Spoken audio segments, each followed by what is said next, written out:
Welcome to your Daily Dose of Hope. I'm Phyllis Nichols, and I'm glad you're here. This is episode 100. When I started this podcast back in January, I intended to do this for a long time, and I decided I would do it as long as it felt good and as long as I was enjoying, writing and recording the content.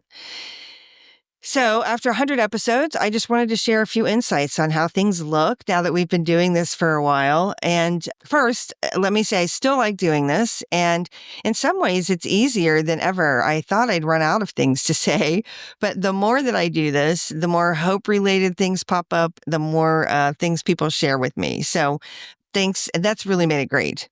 I'm also grateful to Kelvin, my husband, who makes me sound better, and for his willingness to edit last minute when I'm late recording. I usually batch a few episodes at a time so we can work ahead, but every now and then I record and he needs to edit so it can be uploaded right away and get published. And he's been really great about it. So that's made it easy for me as well. Thanks to all of you who are listening and giving me encouragement and feedback. It's so nice to know that the messages are resonating with you. I've had a handful of people that I don't know very well, people that I'm just connected with on social media and that I've never met in real life, that sort of thing.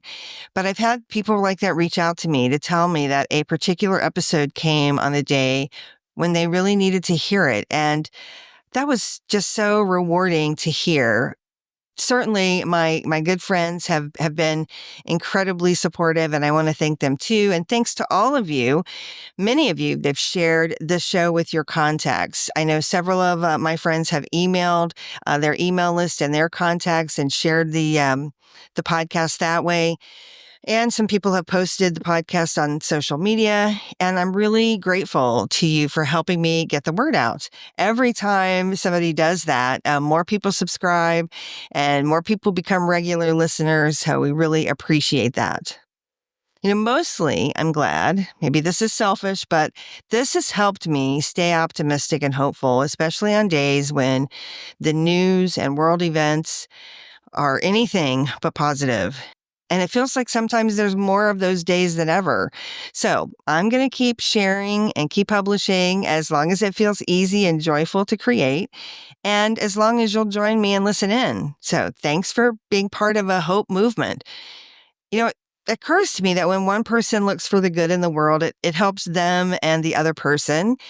But if 100 people do that, it helps lots of people, right? And what if we get thousands of people to be part of a hope movement? Like, we could really impact a lot of people. That, I think, seems like a pretty cool, exciting thing to do. So I don't know if that's where we're going, but I hope so, because I really do believe that there are more people who are kind and well-intentioned and people who want the best for their friends and their neighbors and even the people they don't know.